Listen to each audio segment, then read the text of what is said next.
28. At Flower Fruit Mountain a pack of fiends hold assembly. At the Black Pine Forest Tripitaka meets demons. We were telling you about the great sage, who, though he was banished by the Tang monk, was nevertheless filled with regret and nostalgia when he saw the great Eastern Ocean.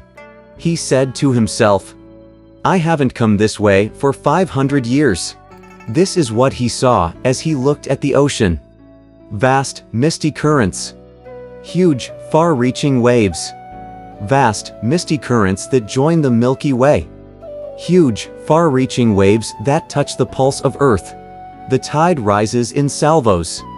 The water engulfs the bays. The tide rises in salvos. Like the clap of thunder in triple spring. The water engulfs the bays. As violent gales that blow in late summer. Those old, blessed dragon drivers would travel no doubt with knitted brows. Those young, immortal crane riders would surely pass by anxious and tense. No village appears near the shore. Few fishing boats hug the water. Waves roll like 1,000 years' snow. Wind howls as if autumn's in June. Wild birds can come and go at will. Waterfowls may stay afloat or dive. There's no fisher before your eyes. Your ears hear only the seagulls. Deep in the sea fishes frolic. Across the sky wild geese languish. With a bound, our pilgrim leapt across the great Eastern Ocean and soon arrived at the Flower Fruit Mountain. Lowering the direction of his cloud, he stared all around. Alas, that mountain had neither flowers nor plants, while the mist and smoke seemed completely extinguished. Cliffs and plateaus had collapsed and the trees had dried and withered. How had it all become like this, you ask? When Pilgrim disrupted heaven and was taken captive to the region above, this mountain was burned to total ruin by the illustrious sage, Erlangad, who was leading the 7 Bond brothers of Plum Mountain. Our great sage became more grief-stricken than ever, and he composed the following long poem in ancient style as a testimony. The poem says, "I view this divine mountain and tears fall. I face it and my sorrows multiply. The mountain, I thought then, would not be harmed. Today I know this place has suffered loss. Hateful was that Erlang who vanquished me. That heinous little sage who oppressed me. In violence he dug up my parental tombs. With no cause he broke up my ancestral graves. All heaven's mists and fog are now dispersed. The whole land's wind and clouds both dissipate. None can hear a tiger's roar on eastern peaks. Who sees a white ape howling on western slopes? The northern gorge has no trace of fox or hare. All deer have vanished from the southern glen. Green rocks are burned to form 1,000 bricks. The bright sands changed to a pile of dirt. Tall pines outside the cave have fallen down. Green cedars before the cliff are thin and scarce. Chu, Shan, Huai, Kui, Li, and Tan all are scorched. Peach, pear, prune, plum, almond, and date are gone. How could silkworms be fed with no mulberry? Midst few bamboos and willows birds cannot live. Well-formed rocks on the peak have turned to dust. The brook's water has dried up, all is grass. No orchid grows on parched earth below the cliff. Creepers o'erspread the brown mud by the road. To what region have birds of past days flown? To which mountain have the beasts of old retired? This gutted spot that snakes and leopards loathe.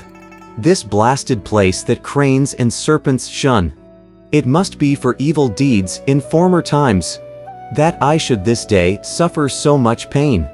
As the great sage was thus expressing his grief, 7 or 8 small monkeys suddenly leapt out with a cry from among the tall grass and bushes on the slope.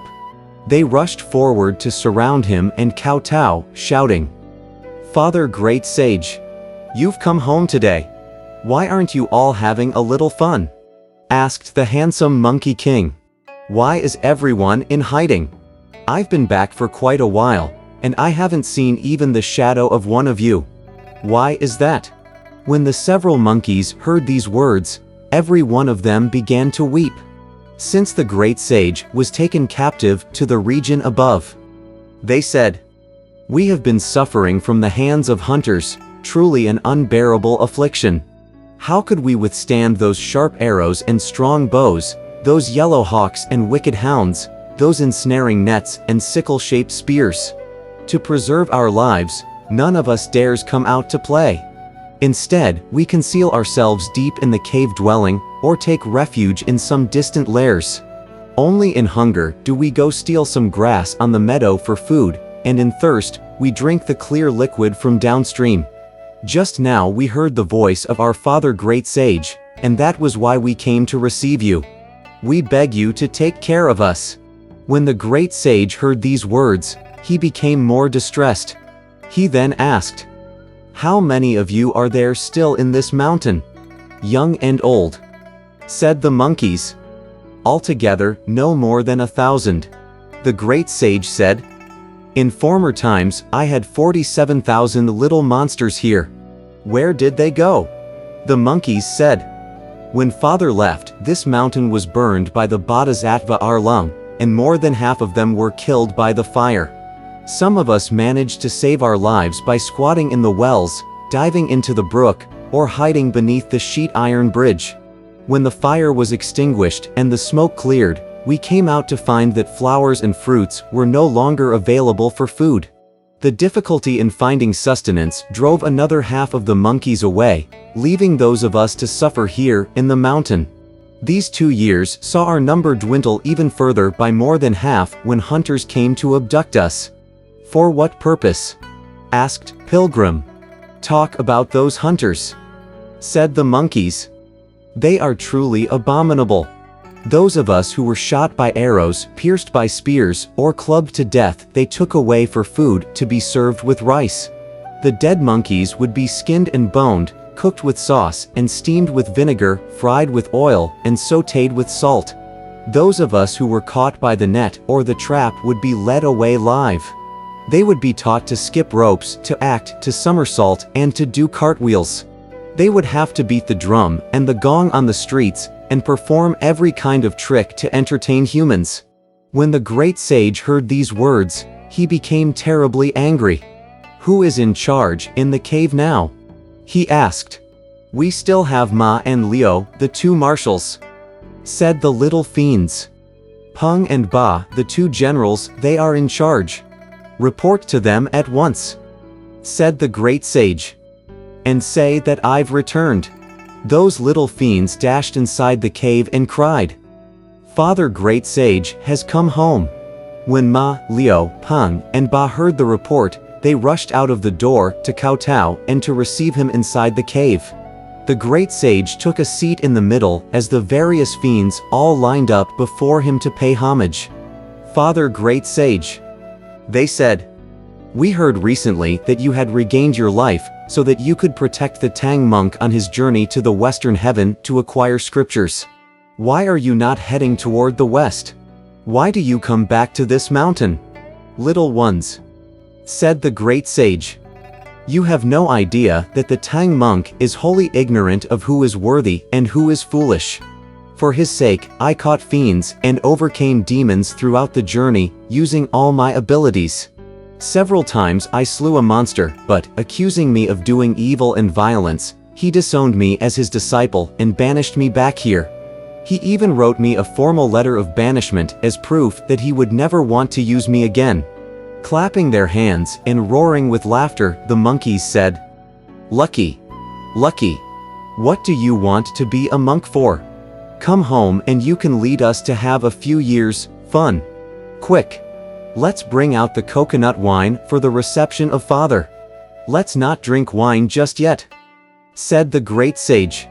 "Let me ask you, how often do those hunters come to our mountain?"